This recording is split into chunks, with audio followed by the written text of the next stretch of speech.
En 1940, le secteur fortifié de Faulquemont, maillon de la ligne Maginot, est témoin de violents combats entre les équipages français des ouvrages et l'armée allemande.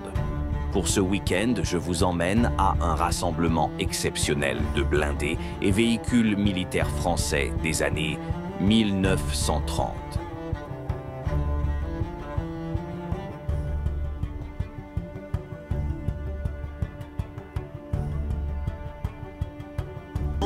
C'était des véhicules géniaux, mais qui coûtaient très cher à fabriquer. Une fois qu'ils étaient détruits, il n'y avait plus de ravitaillement. À 50 km. Et puis en plus, pour les retrouver, il fallait se donner rendez-vous, ils n'avaient pas de radio, c'était compliqué, il fallait retourner en arrière, tout ça. Les Allemands avaient une stratégie totalement différente. Ils avaient le jerrycan. C'est les Allemands qui inventent le jerrycan. Eux, ils prennent une camionnette classique de réquisition civile avec 200 jerrycans dedans. Si elle flambe, c'est facile d'en prendre une autre. On arrivait au char, on balançait 10 jerrycans, les mecs démerdez-vous. Quand vous avez fini les pleins, vous jetez les jerrycans dans le fossé et les unités qui passent derrière ramassent les jerrycans. Les Français, il fallait faire la queue à la citerne de ravitaillement pour remplir les chars un par un quart d'heure par char. Si on avait 8, il fallait 2 heures, de rien. Alors que les Allemands, 10 minutes, ils faisaient les pleins avec des jerrycans.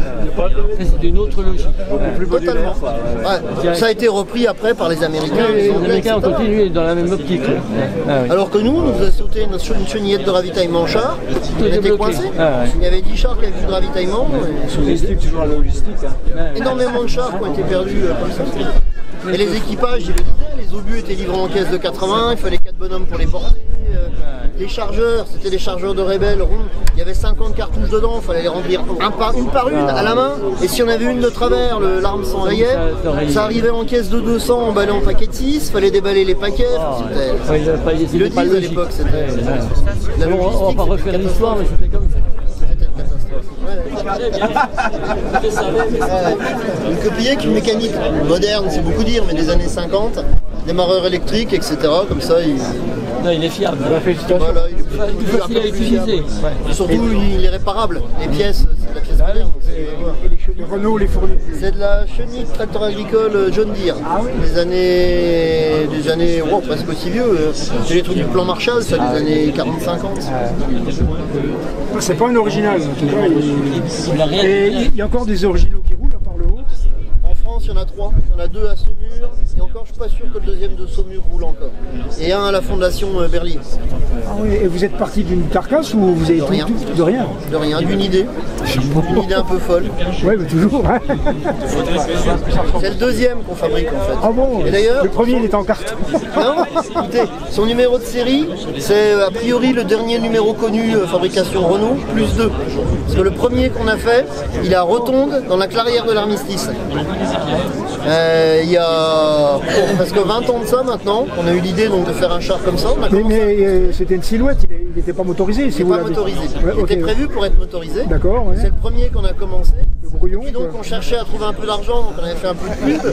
Et un jour, il y a le général Gamache qui commandait justement la clairière de l'Armistice et qui était le gérant du musée de l'Armistice à Rotonde.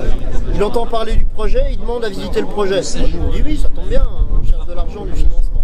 Donc il vient visiter le projet, il dit ah c'est bien, votre char, je vous l'achète. Ouais mais non mon général, c'est pas ça. Nous ce qu'on veut c'est que vous nous donniez de l'argent mais qu'on garde le char. Il dit non, je vous l'achète, c'est pour mettre au musée de l'Armistice à Rotonde, dans la clairière de l'Armistice, vous pouvez pas dire non. Alors on a dit oui mon général. Du coup on l'a terminé, mais effectivement sans motorisation, en silhouette, et ça fait 20 ans qu'il est exposé devant le musée où il y a le wagon de Rotonde. Du coup avec l'argent qu'on a touché, on a racheté des pièces pour celui-là, notamment les trains de chenilles. Là c'est des copies à l'identique qui sont absolument magnifiques, c'est pas nous qui les avons fait. Elles viennent du fort de Seclin, c'est Didier Boniface qui fabriquait ça. Donc on a acheté une paire de pièces comme ça, et puis bon on avait fabriqué le premier, mais on n'avait plus les locaux, on avait un petit peu perdu la niaque, on était déjà dans le terrain, donc il s'est passé 10 ans, on n'a pas bossé dessus. Et puis le centenaire approchant, on s'est dit si on ne finit pas maintenant, on peut tout jeter à la poubelle. Donc on s'est décidé, on s'y est remis. En 2013, on a signé une convention avec le lycée Bazin à Charleville, qui est un lycée technique, et qui a notamment un atelier de chaudronnerie et une fonderie. Donc on est allé là-bas, et pendant 4 ans, avec une équipe de 5-6 personnes, on travaillait une journée par semaine, et en 4 ans, on a fait ça. Chapeau. On a fait ça. Il faut dire que c'est un véhicule qui a l'air très bien conçu, je trouve. Ça doit pas être trop tordu à refaire. C'était un beau défi quand même. Ouais.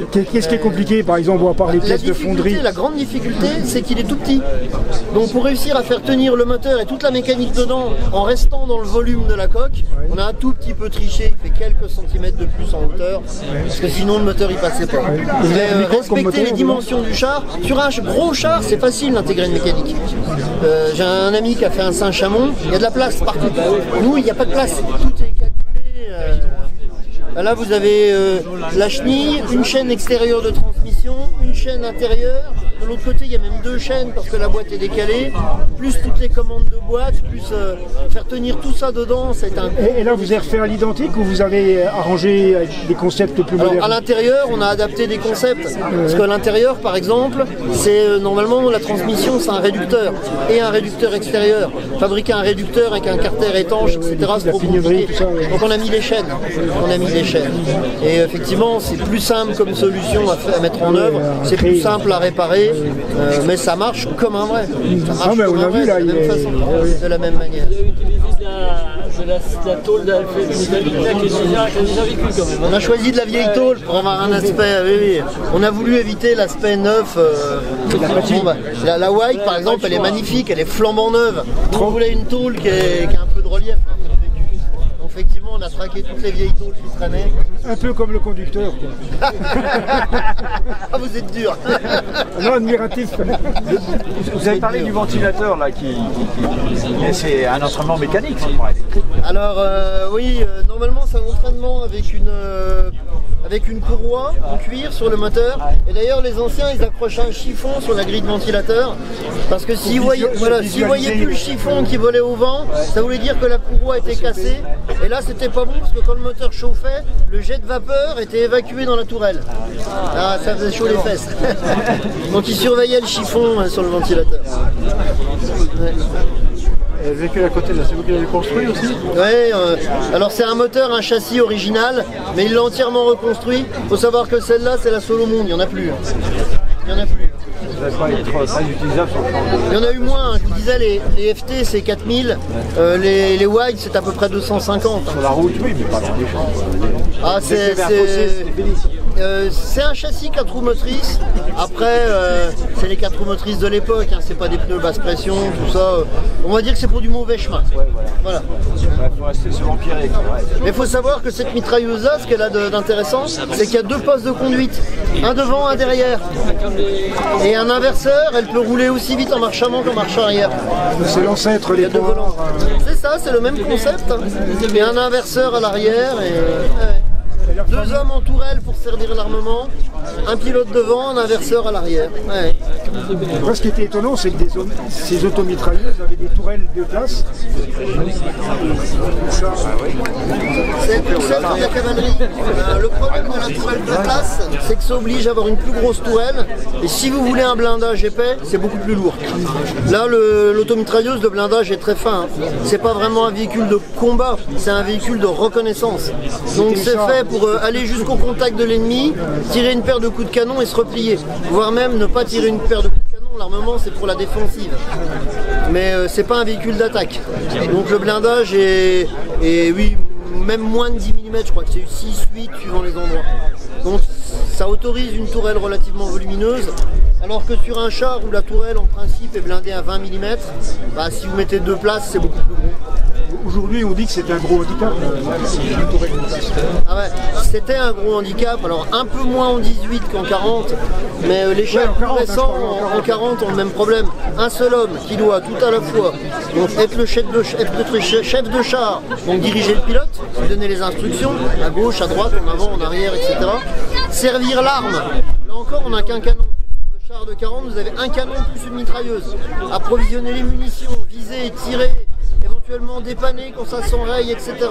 En plus, le chef de char, en 40, il doit également servir la radio, communiquer avec les autres chars. Si les chefs d'équipe donnaient des ordres à ses subordonnés,